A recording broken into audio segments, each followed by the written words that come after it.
Hey guys, I'm doing a different video today. As you may have seen, I was starting off a Let's Play of Shadowrun Returns. I really like that game, but it seems like potentially that's not what people want to see, or as you may have seen, I was starting off a Let's Play of Shadowrun Returns. I really like that game, but it seems like potentially that's not what people want to see, or maybe they just haven't got a chance to see the channel. But I did notice that my Civ 4 video on the Ashes of Erebus mod was doing quite well, so I thought I might as well do some Let's Play stuff with that. Just as an explanation of what the mod is, what it looks like, and how it plays. Intro doesn't need to be longer than that, so I think we should just get started. Okay, so as you can see, I'm playing as the Amorites. The Amorites are the Civ focused on magic. I thought that would be a good sort of introduction because it's one of the newer systems, and it doesn't lock me out from other content. I picked Dane the Caswalorn. He is a neutral good, which plays into diplomacy. Leader status is historical leader, which is basically, it's more set in stone and it's more part of the lore. You also get emergent leaders, and there's another one, but basically all those other types allow them to develop and build up over time, whereas the historical leaders have traits that are innate and they're normally more powerful, but they don't build. I won't get into all the unique units. Like, as you can see, the civilizations in this game add so much, and the Amorites are one of the ones that add fewer. But you've got a hero here, Governon. When I get him, he will be able to teach my mages spells and build off that.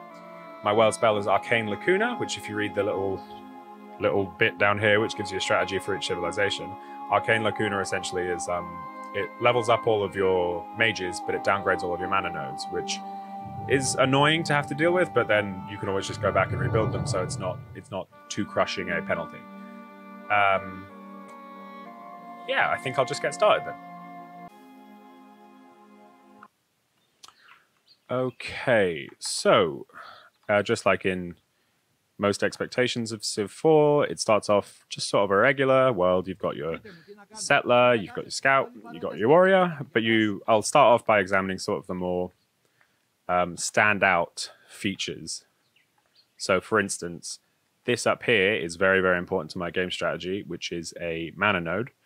I can build, based on the civilization I'm playing, I can build a different sort of way of extracting and using that mana for different purposes and ends and effects.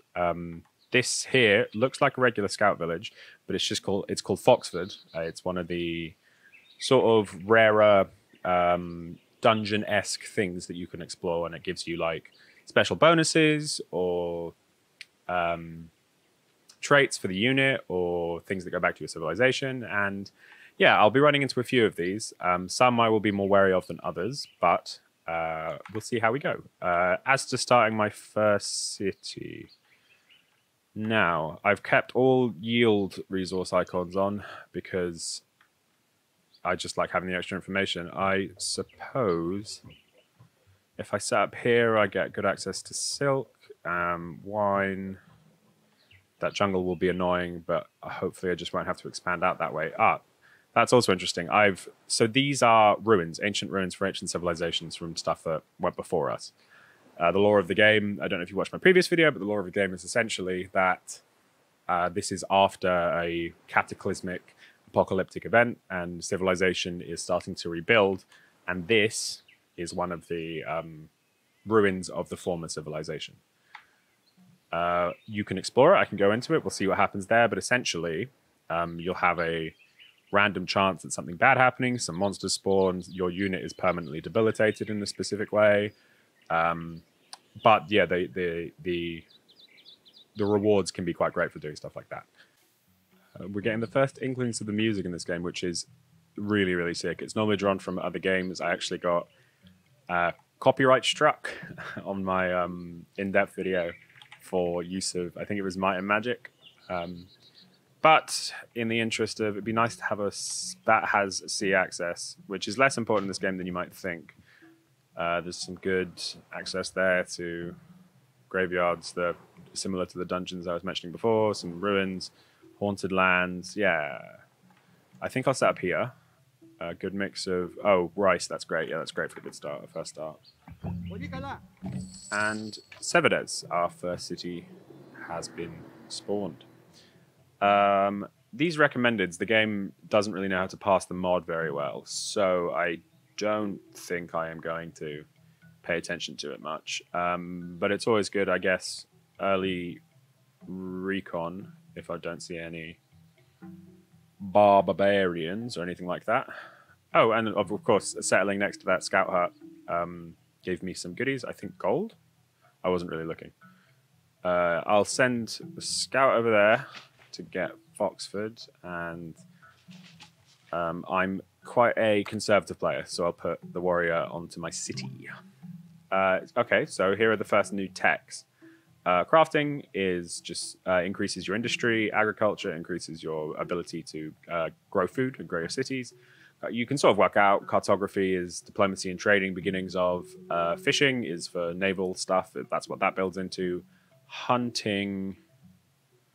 Builds into some elements of religion, but it's the recon, the scout unit path. But as I'm playing as Amorites, I probably think it's best to invest in mysticism as the first off.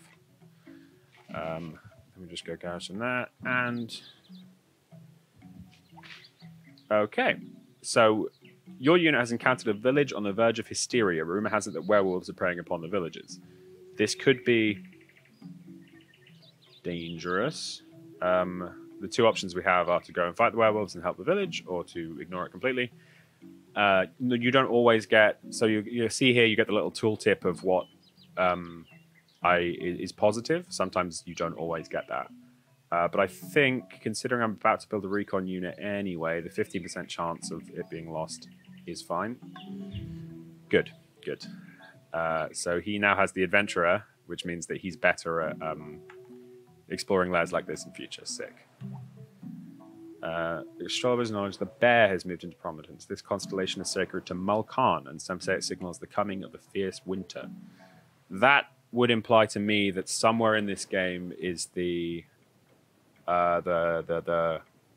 civilization that focuses itself on winter. Ilians is what they are. And they will probably be quite aggressive, be a thorn in my side. But we'll see. Exciting. Okay, let's look at civics. Obviously, a lot of these are completely different from what you might otherwise have expected. These are interesting, but they're a much later game, and we'll see what comes of those. But for right now, nationhood, I don't know if I'm feeling religion, maybe. I think I'm going to switch over to religion, which should change me from Amorite tribe. Just because I want to grow my cultural borders. And Amorites don't focus themselves around a religion as much, but it's just a good thing to have, isn't it? It gives you some bonuses, which we shall see. So our scout leveled up. He's now the hero of Foxford, which is pretty cool. Pretty cool. Good for him. Good for him. What do I want to give him? I think normally I just kind of put everything into combat, but I think I might give him flanking because I want him to live. And he got another level. So I will put combat. Great. Moving swiftly on. I don't think there'll be much up here, actually, but remains to be seen. The anarchy is out. Yeah, well, didn't even realize there was any anarchy. Oh, there we go. That's a fort. That's a pretty cool mechanic there. You move your scout over there when I can, and then I can garrison it, and it acts like a regular fort. I get cultural control over that area and a pretty powerful unit that levels up on its own. Astrologers report the Obsidian Scepter has moved into prominence. This constellation is sacred to Aeron, and your prophets warn that children born this time are more likely to be powerful leaders or psychopaths. Awesome. So that increases my AC. Your apocalypse counter is in the bottom right down here, which has all sorts of nasty effects as things increase. Oh, well, this is a problem. He likely will completely wipe out my scout. Hopefully I can...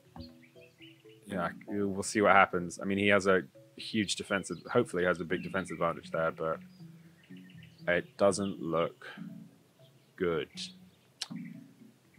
Annoying. Oh, he's leashed, so he might not move. We shall see. Hmm?